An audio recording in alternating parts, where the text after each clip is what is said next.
The Bitcoin Group, the American original. For over the last 10 seconds, the sharpest Satoshis, the best Bitcoins, the hardest cryptocurrency talk. We'd like to welcome our panelists, Josh Gagala from Vaultoro, Good evening, ladies and gentlemen. Christian Rutzel from Raspberry Blitz, Hi there. and I'm Thomas Hunt from the World Crypto Network. Moving on to issue 1. Issue 1, Bitcoin price, $16,000. The price of Bitcoin has passed $16,000, and suddenly everyone and your friend, including your grandmother, are all into Bitcoin once again. The TV news is back, with CNBC breathlessly reporting on suddenly that Bitcoin is back. However, I ask you, Josh Gagala, is Bitcoin back? I mean, it never went away. This is the thing. Like, you listen to this is why you never listen to the mainstream media for investment advice, because they'll always tell you when it's already quite high, anything, so you can get the last little scraps just before it dumps, basically. I mean, yeah, I think it's got a long way to go from here, but the mainstream media, lamestream media, boom. Christian Rutzel. Oh yeah, it's definitely back, at least in the public eye. So I think we're crossing now exactly that line where people are seeing, oh, it gets back to its old kind of value. So, and even if we didn't cross the 20K yet, so I think we're already in a topic where people now taking this seriously again, and now looking back, seeing that all those companies investing and stuff. So it's really, I saw on German media, I saw a lot of reporting that now the pros are getting in. So this is definitely, at least from the public view, Bitcoin is back. But again, like Josh was saying, it was never gone. So yeah, I agree with Christian. It's the same old story, but it's different this time. Now there's big money and big companies into Bitcoin. That means it's never going to go down again until it goes down again. So Bitcoin is back. Stock to flow guy says it goes to 100K. Just easy, simple as pie. Everyone should have sold their houses and bought more Bitcoin, but no one knew it until now. Exit question, Josh Gagala, the price of Bitcoin this time next week, higher or lower? It'll be probably higher, yep. Christian Rutzel. Next week, we could run into a small correction there, I think. So maybe next week we're a little bit down, but in the long run after that, I also think there will be something higher. I'm always bullish. I'm wearing my NASA sweatshirt. I think we're going to the moon. The price of Bitcoin will be higher this time next week. Allowing screen sharing again. Trying to move on to issue 2, but it's not there. Issue 2. A new Bitcoin mining pool claims it has tools to censor blockchain transactions. A blockchain and technology company claims that its new Bitcoin mining pool is embedded with tools that enable the pool to censor transactions in the blocks they mine. According to a statement issued by the company, the U.S. Government Office of Foreign Assets Control will be in complete requirements and compliance with this mining pool should the government be censoring blockchain technology. Christian Rutzel. Yeah, we all knew they will try. So, and of course, there will be companies trying to fulfill all the regulations to do legit business. So, but the claims like they have the tools now to censor. Come on, if you run a pool, it's just a text file you maybe need in there to mark some wallets there. This is not big tech they were developing. This is more like an engineer was building in a day or something, and they're blowing it out like that's a big new revolution. The question is, can they pull something off to coordinate with other mining pools that that everybody agrees to not put this transaction in there.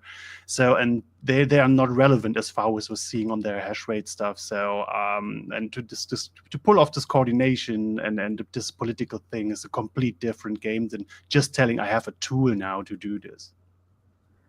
Josh Gagala, will they be successful? No.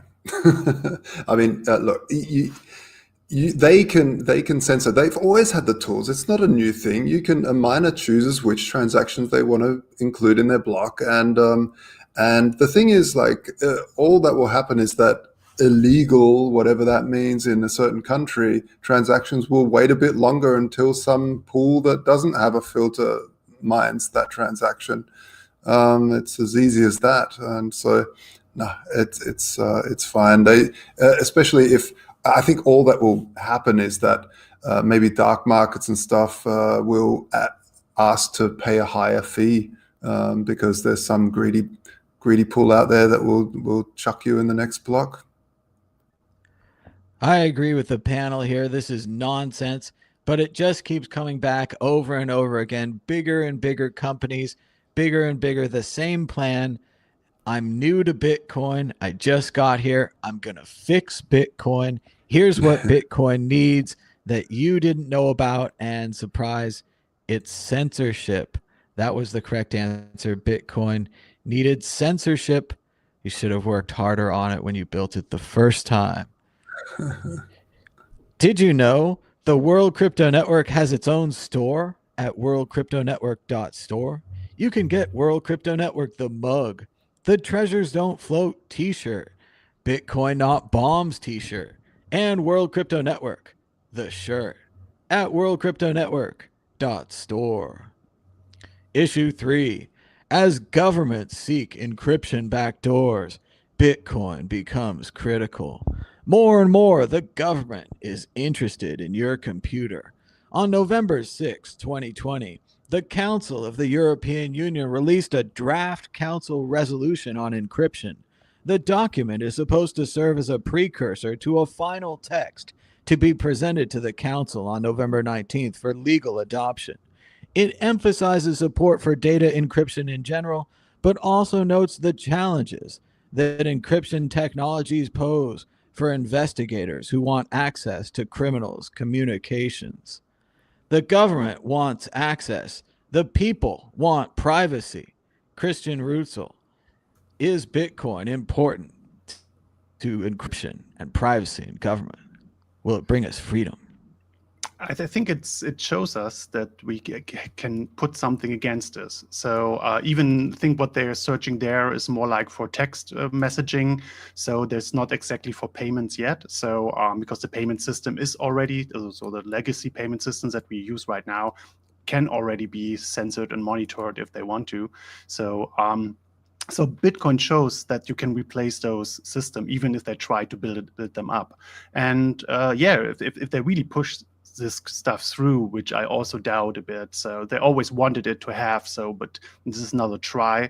But it shows that we can have technology and build up decentralized technology that can work around this. And the cat is out of the box. So yeah, they will try, but I don't see this really working out for them in the end. And Bitcoin is some hope here we can see in the wild out there. Josh Gagala. It's ridiculous because there has been cases where terrorists have actually executed on their plans, and then in the postmortem investigations, it's come out that they were just using plain SMS between each other to plan these attacks. I can't remember which attacks they were, but it's ridiculous to think that if we had if we banned encryption, then we'll be able to get these people, because these people aren't even using encryption some of the time, and they're still not catching them. So we always need to fight against these sort of ridiculous notions that this will stop child pornography, or this will stop criminals, or because it's always like this hardcore things that they use. Because no one wants to be against child pornography. Everyone is like, and if you're against if you're for encryption, then somehow you get like associated. Oh, so you're dodgy, like, and you have to really stand your ground and say, no, that's disgusting, and we should do everything possible to bring people to justice that are filming and exploiting other people. But to take away the basic freedoms of feeling that you can have a private conversation when either in person or over the internet, this is a fundamental human right that that we need to constantly fight for and constantly strive for. As we often talk about, new technologies start out free and open, such as the printing press. You could print pamphlets. Anyone could print. Then the radio. Anyone could have a radio station. Television. Anyone could have a television station. The internet. The computer.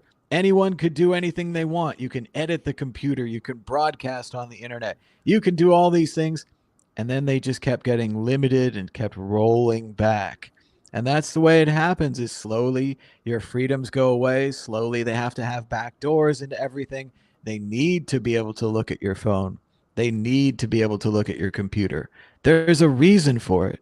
You should submit. You should give in. Moving on to the exit question, the new Apple M1 chip gives Apple complete control of the stack.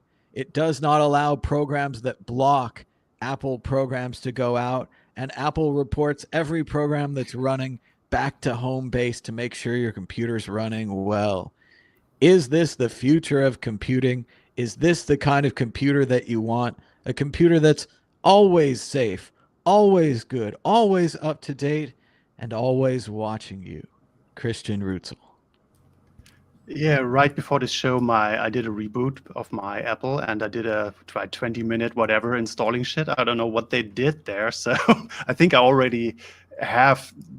I've already been monitored. I already give something into my hands of Apple here. So yeah, it's just what they're doing. They're closing down more and more the system because if you look at the iPhone, how tight they have this system, and you can see this now more and more coming to the desktop, laptop world, what was normally more open, but it gives them more and more control what you can run there. So and maybe you can do it with a development key and whatever, but it's getting more and more close, and this is more like at least the next step. They know they have the silicon, now they can push it a step maybe further. I haven't looked into this exactly what they were doing there in the M1 chip, but yeah, it's just this direction, and we need open hardware at one point, and we need the software that's running on this open hardware that at least gives the people a similar kind of comfort. So but we're getting there more and more. I can see more and more projects reaching for this level. So yeah, was expected from Apple in a bit. It's like, but you can trust Apple, right? It's the privacy company, I heard. So yeah, they see something more of you, but they are the good guys, I heard. So I feel still comfortable.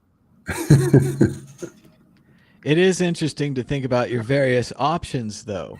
If the environment out there, it really is so bad, if the water is toxic, if you have to think about taking an iPhone into, say, Russia or a Russian hacking den where everyone starts pinging and attacking the phone, all of the software is malware, everything the user does can lead them down a wrong road.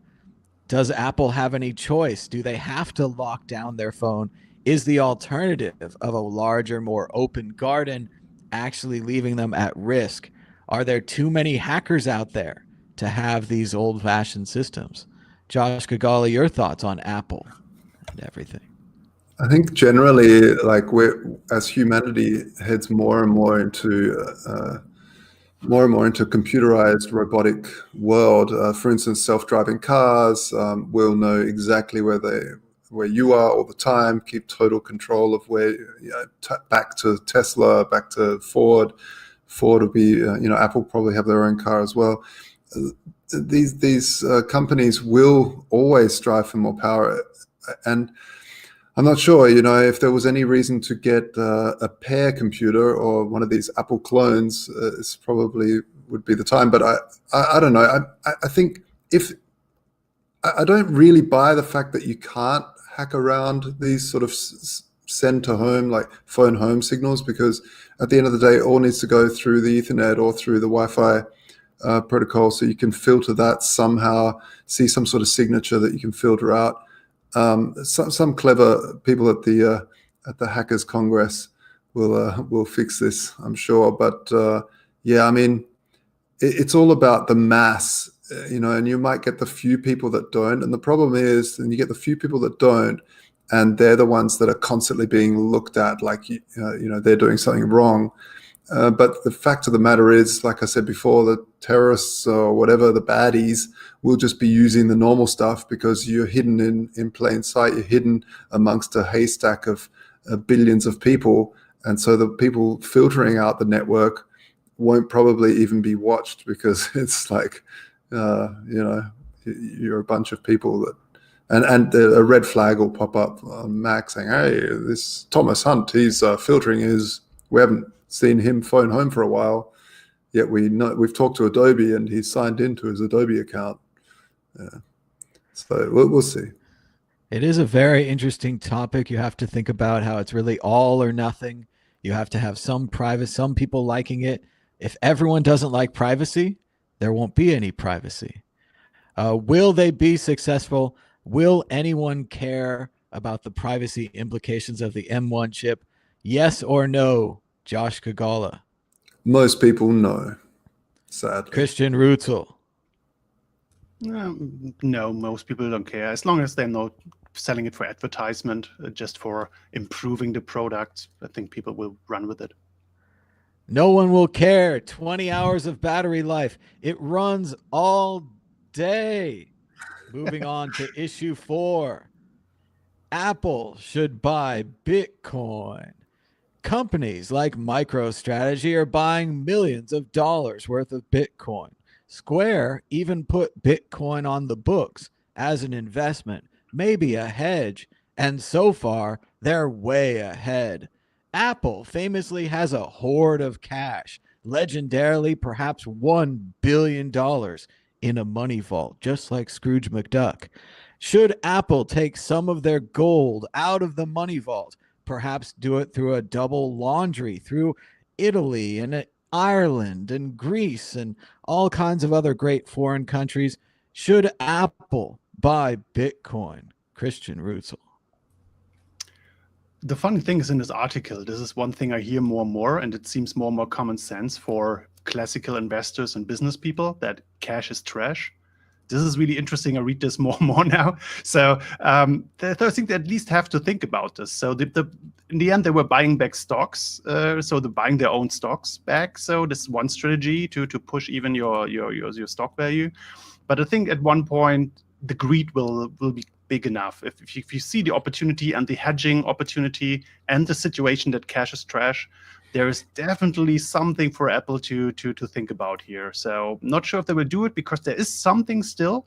Don't forget, Apple paints themselves as the company that cares about the environment and all this stuff. So having Bitcoin, this money that needs so much energy, this could be something that they may be thinking about from their marketing terms. But we have to see if the greed will be bigger here. Greed versus marketing. Josh Kagala. Look, I mean, they haven't put any money into their R&D of new products for a while, so they might as well buy some Bitcoin. I mean, at least when Steve Jobs was around, there was new products every so often, some really revolutionary thing, but I haven't seen anything new. All they've done is given you iPhone 6, 6S, 7, 7S, 8, 8S, 9, and then, an Apple Watch. Like, come on. They haven't even got some VR glasses. Like, come on, give me some VR glasses. For God's sake, give me something else. What are you doing, Apple? You're not even your desktop computers are just nowhere to be seen anymore. They're not even making those anymore. They're just focusing on their laptops and their phones. Not even their laptops probably that much even. It's more about phones now. So come on, Apple. Give us put some money into R&D, make some cool shit. Josh forgot all about the phones. They made them bigger and bigger and bigger. And then revolutionarily, they introduced a small one. They made a small phone. It's amazing. Can you imagine that they could make a phone this small and We they engineered started it. out that size? We engineered it, Round up. and it fits in your hand. No, not like a big one. And it's beautiful. It's amazing, beautiful. And they made a great keyboard too. I wish they would just make a good keyboard, but no, Apple should invest in Bitcoin because then we'll become a complete full circle. Early on in this show, you couldn't even download a Bitcoin wallet from the App Store because Apple had banned all Bitcoin apps. You can't even imagine that being possible today. Not just creepy trading apps or apps that track how much Bitcoin you have and are really tracking you, but all Bitcoin apps were banned from the App Store. You had to get an Android. I think someone at the time took a machine gun and shot their iPhone. They put a bullet through it to get a Bitcoin or something like that. They got a lot of donations. They were very serious about the bullet and the gun. But really, we need to go full circle. Apple needs to buy Bitcoin. The U.S. government needs to buy Bitcoin. Just like I said, they should have held that Bitcoin from the Silk Road. They still have that $1 billion. They should build Smithsonian museums with the $1 billion of Bitcoin. The U.S. government should do something right for exchange. It's not too late. Exit question, Josh Gala, will Apple invest in Bitcoin, yes or no? Yeah, eventually. I think everyone jitsi twice a day.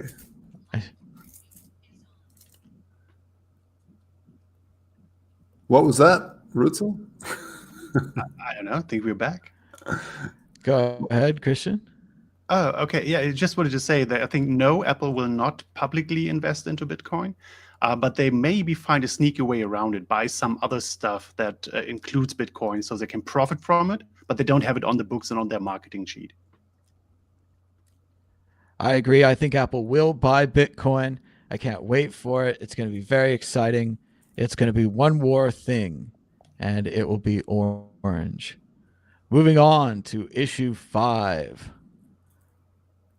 Maybe the issue 5. Here it is. Podcasting 2.0. Adam Curry is back. The founder of podcasting is integrating Bitcoin and not only that, Lightning into his app. He says that it's time to start streaming sats. He calls it Podcasting 2.0, and 98% of the proceeds go directly to a podcaster's wallet. The service will be available soon. Christian Rutzel, your thoughts on Podcasting 2.0? Yeah, I was really waiting for this a bit because I have a history with podcast. I had a podcast startup back in the day, and I even met Adam Curry at one or two occasions. So it was my kind of scene back then. So podcasting itself was always great because people hosting their content, it was a free ecosystem. There was this open standard thing, but it always missed the thing, how can I make money out of my podcast? How can I make money with this? And I always was thinking like there was something missing. When I saw Bitcoin the first time, the first app I was building on a hackathon was to send little amounts of Satoshis to donate to people. So as a gratification, for example, for a podcast or something. So there was always this kind of idea, we're missing something here. And to see Adam Curry now going with this and really putting something out there, a new concept, is really, really great to see because he really understood that this was the missing part, to have a value stream that you can attach to your media. And he comes with a good community there. He has a long-running podcast where they proved this value for value model, where they rely on donations from their listeners, and now they are getting more and more into this to have the donations really in the technology itself. And we see with the Lightning thing, we see that they cooperated with the Swings app, so that it gets integrated with chat on Lightning, and then you can really kind of you hear the podcast and then like, oh, I like this very much, and you even can push a little bit more, or you can subscribe to this podcast and send them directly the sets. And even then the podcast can say how they want to split the sets between maybe their hoster, the app developer, or some other content producers on the podcast. So this really adds a new layer there I really, really love to see. and really excited to do. And for the Raspberry Blitz, we try to integrate now the Sphinx on there to that people can play a little bit more and use the Raspberry Blitz. And one thing, Adam Curry is running a Raspberry Blitz. This is what I heard. So, Nice. so we're really in there. So and try to figure this out. This is all new. So this is very experimental still, but the prototype is out there, and there's I already saw a lot of people excited to try this out. Well, it sounds like great software. I don't know very much about this implementation, but I have been thinking since the beginning of Bitcoin that Bitcoin is a great way to reward content creators. And one of my first ideas with Mad Bitcoins is just by putting the QR code on the screen, you could allow people to give you money for the show through the video, through the internet, anywhere it went. Even if they downloaded the video or put it on another website, they could still donate through that QR code. Or if you put it on a poster, you can do that same magic to a wall anywhere in your neighborhood. You can collect donations of Bitcoin and now Lightning and the Lightning Network with a QR code. So I think that's really exciting. We've supported that with ProTip, the open source Bitcoin tipping application, and other apps in the past, such as Tallycoin at tally.co or tallyco.in. Check out Tallycoin. And of course, podcasting originally used RSS feeds to deliver the audio files. RSS created by Aaron Swartz, and one of the great technologies. It's time to reinstall Feedly. Get Feedly back. Google Reader is dead. Long live Feedly. I'm setting you up there, Josh Kagala. Podcasting and RSS. Go ahead. Yeah, What definitely. We need RSS back. People need to use it. It never really left. It's been sort of in the background, but the fact is that Google actively tried to destroy it. And so did Facebook, because they knew that you don't want people to aggregate their own things. They don't want people to subscribe to like blogs that they like and stuff. They want you to they want you to go onto Facebook and let your friends tell you what to look at. So now, I really urge everyone, get back into RSS, because we write a blog at Voltoro.com about crypto and gold and investing and everything else. And it's hardly looked at compared to what it would be if people were using RSS, because they would subscribe to it and they would use it. But no one even knows what that is. You talk to a kid, hey, RSS, a young teenager or something, they're like, what's that? They don't know anymore. It's amazing. They just know Twitter. They know these sorts of things. But so it's really, really important. This is the way you decentralize the web, because people should have their own blog. You shouldn't be posting stuff on Facebook or on Twitter. You should have your own blog and write your thoughts there. And that's really important. And for podcasting, one of the early things I was trying to do years ago was to embed a Bitcoin address into audio. So you just hear tiny little clicks. And just like with SoundHound, you wouldn't actually hear it. But if you held a microphone up, it would detect tiny little the human ear wouldn't pick up on it, but the microphones would, and then you could send money to podcasters. And that was I was trying to get back in the day with when Adam B. Levine had his show to work on that, but it never went off the ground. I somehow lost track of that project, and we didn't end up doing it. But if you're out there and you're a sound engineer, run with that idea, do it. I'd love to see that happen. I'd love to see that working with podcasts, that this clicking that is inaudible to the human ear would just permanently be going the whole time, and you could just at any time hold yourself up some sort of wallet and pay them. I think it's fantastic, and it should be done. Well, Josh, that sounds like a great idea. I see what you did there. And another interesting note, back in the day, Theo Goodman was encoding the blockchain. He would encode your private key onto a record. Then you could play the record back and get your private key back from the audio file. So it is possible, but I don't think it was in the high frequencies. I think you'd actually have to listen to the blockchain, and it would probably sound like an awful mess. Yeah. So I think we've reached the end of the show. It's time for a prediction or story of the week.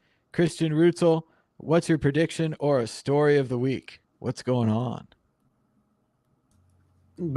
Story of the week. In the end, this was this podcasting 2.0 thing for me. So really seeing this happening and then seeing the new community. This is really a new community now connecting to the Lightning Bitcoin community. So it's very interesting, and because RSS, they're extending the RSS standard to include stuff in there, and to see this happening again, seeing those both worlds now coming together, have strong communities behind them that are not pushed by marketing stuff. So it's really people that want to change technology and want to build something there. This really excited me very much. This is kind of my story, and my prediction is that it will take a bit to figure this out, how we do it correctly, but it will be a great time for people to join in there and change technology and experiment there.